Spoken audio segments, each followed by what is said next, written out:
Hello friends, my name is Vikas Sharma. I am a practicing company secretary. Friends, आज हम discussion करेंगे कि company के अंदर ISIN कैसे लेते हैं। फॉर एग्जांपल, अभी एक नोटिफिकेशन आया था। उस नोटिफिकेशन में जितने भी नॉन स्मॉल कंपनीज़ हैं, उन नॉन स्मॉल कंपनीज़ को भी ISIN लेना ज़रूरी है। और वो ISIN इसलिए लेना ज़रूरी है क्योंकि उनको डीमेट करवाने हैं कंपनी के शेयर्स। जब आप कंपनी के शेयर्स डीमेट करवाते हो, चाहे वो प्राइवेट कंपनी हो, पब्लिक कंपनी हो, लिस्टेड कंपनी हो, ISIN is mandatory from NSDL या फिर CDSL।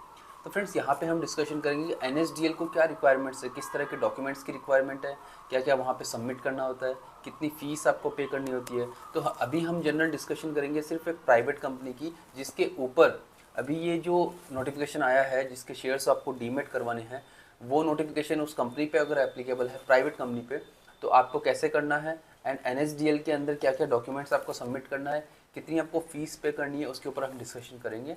एंड आपका अप्रूवल होने के बाद में किस तरह का एक सर्टिफिकेट NSDL की तरफ से आता है, उसके ऊपर भी डिस्कशन करेंगे। तो फ्रेंड्स, उसके लिए एक PPT आपके साथ शेयर करते हैं। Recording in progress.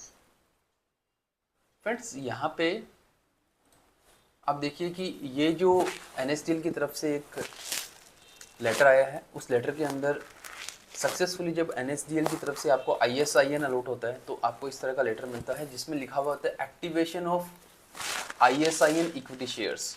यहाँ पे कंपनी का नेम होगा, यहाँ पे कंपनी सेक्रेटरी होगा, और यहाँ पे नीचे सेकंड पेज पे जब आप आओगे तो यहाँ पे ISIN कोड रहेगा। फ्रेंड्स, ये जो ISIN है, जब आप अपने कंपनी के इक्विटी शेयर्स को कन्वर्ट करवाते हो, इक्विटी शेयर्स को, फिजिकल शेयर्स को डीमेट में कन्वर्ट करवाते हो, तो यहाँ पे ये ISIN मैंडेटरी है, जो आपको यहाँ पे जो आपका RTA होता है, RTA को भी देना होता है। एंड उसके साथ साथ जो DP होता है, डिपॉजिटरी पार्टिसिपेंट, उसको भी ज़रूरत होती है ISIN की।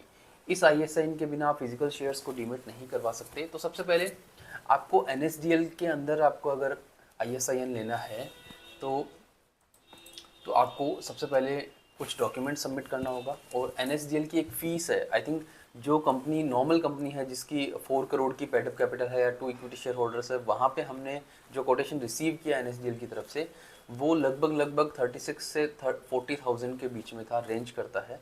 एंड उसके बाद में आपको ISIN आने के बाद में डीमेट करवाना, वो एक सेपरेट प्रोसेस है, ठीक है, वो DP के थ्रू आपको करवाना है। यहाँ पे सबसे पहले जो NSDL की कनेक्टिविटी के अंदर आपको रजिस्ट्रेशन करवाना है, तो कंपनी को एक वर्ड दिया जाता है, कंपनी को इशूअर बोलते हैं, ISSUER, कंपनी को इशूअर बोलते हैं। तो इशूअर के कुछ फॉर्म्स होते हैं, वो आपको सबमिट करना होता है।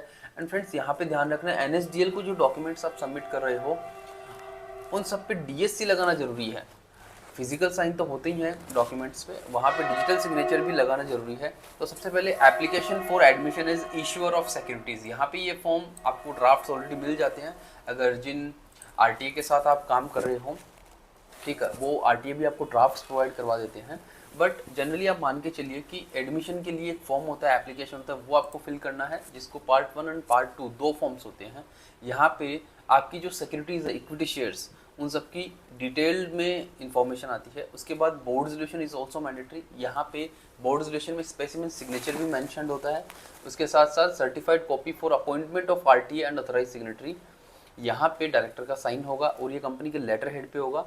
थर्ड, आपको सर्टिफिकेट ऑफ इनकॉर्पोरेशन देना है, जो सर्टिफाइड कॉपी होनी चाहिए, इस पे भी DSC लगेगा, digital signature. Required all certificate which were issued due to change in name और otherwise after the incorporation of the company. Friends, अगर आपकी कंपनी का नेम चेंज हुआ है तो न्यू सर्टिफिकेट तो देना ही है, उसके साथ साथ जो ऑलरेडी ओल्ड सर्टिफिकेट था वो भी आपको सबमिट करना है। MOA and AOA of the company, यहाँ पे आपको सर्टिफाइड कॉपी देनी है of latest MOA and AOA। अगर आपको MOA एंड AOA में कोई चेंजेस हैं तो भी आपको यहाँ पे सबमिट करना है।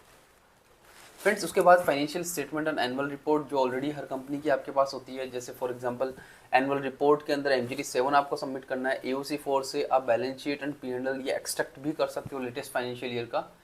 Form SS 7 and PAS 3 if such form were filed after last financial year for which MGT 7 has been attached. MGT 7 attach करने के बाद में अगर आपने कोई अथराइज कैपिटल या फिर पेड कैपिटल को एनहांस किया है, तो आपको ये फॉर्म भी सबमिट करना जरूरी है RTA को। फ्रेंड्स, ये जो ISIN का काम है ये RTA करेगा, तो RTA को ये डॉक्यूमेंट्स देना है। RTA NSDL को प्रोवाइड करवाता है और NSDL के थ्रू आपकी वर्किंग होती है। Net worth certificate by practicing CA, यहाँ पे आपको नेटवर्क सर्टिफिकेट है वो आपको सबमिट करना है।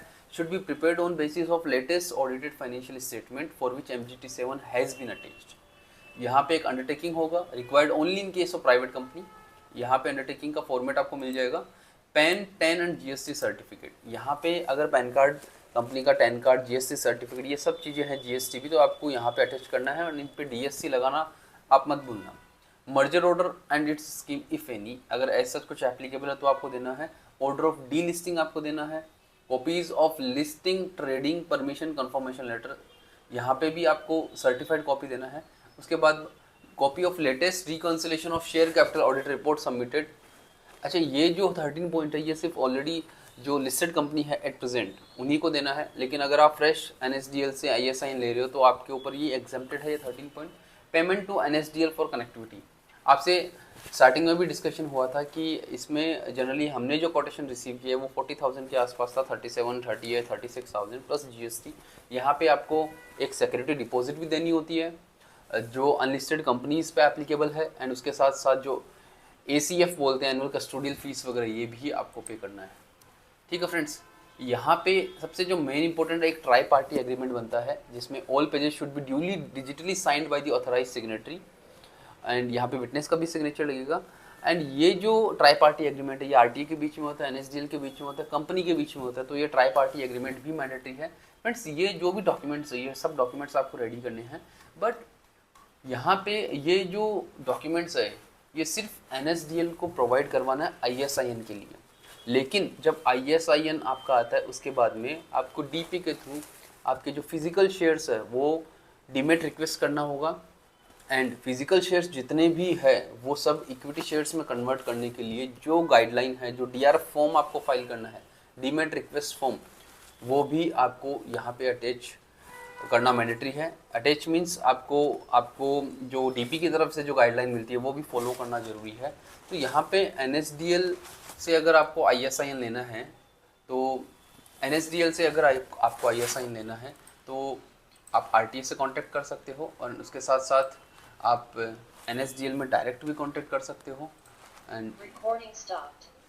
यहाँ पे मैं एक आपके साथ एक मिनट, हाँ फ्रेंड्स, यहाँ पे अगर आप एनएसडीएल से डायरेक्ट भी अप्रोच करते हो तो जो भी कंसर्न पर्सन है उनसे आप टीम अप करिए, एंड उसके अंदर 20 to 30 डेज़ आप मान के चलिए कि जनरली 20 to 30 डेज़ अगर बहुत सारी वेटिंग लिस्ट है कंपनीज़ की, या फिर हमने जो ऑब्जर्व किया वो 15 डेज़ के अंदर आईएसआईएन आ गया, उसके बाद में 10 दिन और आप मैक्सिमम काउंट कर लीजिए फिजिकल शेयर्स को डीमेट करने के लिए। फ्रेंड्स, ये जो नोटिफिकेशन आया था उसके बाद में काफ़ी सारी कंपनीज ऐसी थी कि जिनके ऊपर ये प्रोविज़न एप्लीकेबल हो चुके, बिकॉज वो स्मॉल कंपनी के डेफिनेशन में नहीं है। जो स्मॉल कंपनी है वो एग्जम्प्टेड है, अदर देन स्मॉल कंपनी, चाहे वो सेक्शन 8 कंपनी ही हो, सेक्शन 8 कंपनी में तो मैंडेटरी एप्लीकेबल है।